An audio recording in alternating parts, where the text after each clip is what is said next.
Hi everyone, welcome to a new series that I'm putting out. It's called What to Read Wednesday. So every Wednesday on my blog, you'll be able to come and visit, and I will have a book or books that you can read to your child or to your group of kids if you're a classroom teacher that helps build some kind of skill in reading. So for example, today I'm talking about making connections. And what that is we all have a schema. It's called schema. And what that is it's background information we have from our experiences that we've had in life. So we do all have different experiences. But when we read text, we make connections to the experiences that we've had in life to the text that we read. And when we do this, we get more engaged in the text. So what we want to do for children is to build that and teach them how to do text-to-self connections. And there are some books that you can use that will teach that. And what I hope for this series is each week I will be bringing you a book or several books with an idea of how you can use it with children. So let's get started for today. The selection of books I've chosen are books to help children make connections, and like I said, today we're talking about text-to-self connections. So the first one is a book called Fireflies. This is a really great story if you live in the part of the country that has fireflies. Unfortunately, I don't. I've never seen a firefly. I wish I could, but I live in Idaho and I've never experienced fireflies. But if you live somewhere where you do, this is a great story about a bunch of kids going out and collecting fireflies in the evening. So that is a great book that you can have children make connections to, because maybe they have had experiences of going out and doing the same thing that the kids in the story do. The next book is a book called Roxaboxen, and this is a really cute story about a bunch of kids who go out and they end up building a fort and just playing, using their imagination and playing outside, and it chronicles their adventures. So what child doesn't do that? What child doesn't go outside and enjoy themselves and play? So this is a great book for making connections.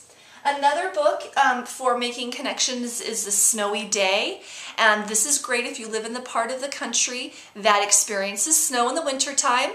It's a story about a boy and what he does when it snows when he goes outside. So you can get a lot of kids engaged in talking about what they do on a snowy day. Another book that I have for making connections is a book called Chrysanthemum. This is a story of a little girl who goes to school for her first day of school in kindergarten, and kids start making fun of her name.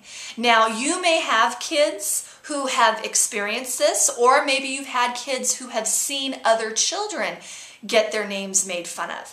Some way you may be able to make some connection and have kids make connections from their self to this story about Chrysanthemum. Another great story that you can read is called My Great Aunt Arizona. This is a cute tale about a little girl who tells about her great aunt Arizona, who becomes a teacher. And she was a school teacher back in the 1800s, but she tells about how she inspired kids in her classroom. And you can make connections with students in your class or with your children by having them share stories about relatives or some great things that maybe their relatives have done. If they've got a grandfather who was maybe in a war, or if they have somebody who's had an experience that they would want to share with others, they can make that connection through this story.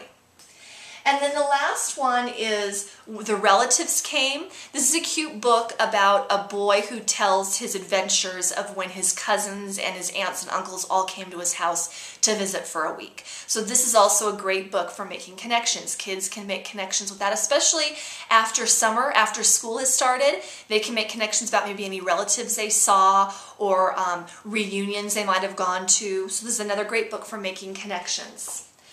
What you can do with this, you can extend this into getting kids to actually write, and you can give them a paper, and you could put down the part in Roxen. This part in Roxaboxen reminded me of a time when, and the kids can finish that sentence and then draw a picture to go with it. Or if you're in the classroom, you can create Venn diagrams and you can compare and see how the two books might be similar and what things may be different between the two.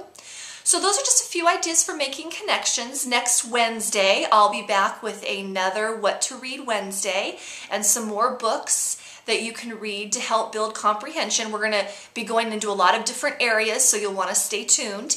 If you're interested in receiving this blog through your email, or if you're interested in getting a list of the books I do each week along with the authors, just sign in the box below, and I will be happy each week to send you notification that the blog post is up, and along with any list of books that I'm recommending or any activities or worksheets that may go along with some of the books that I have for you.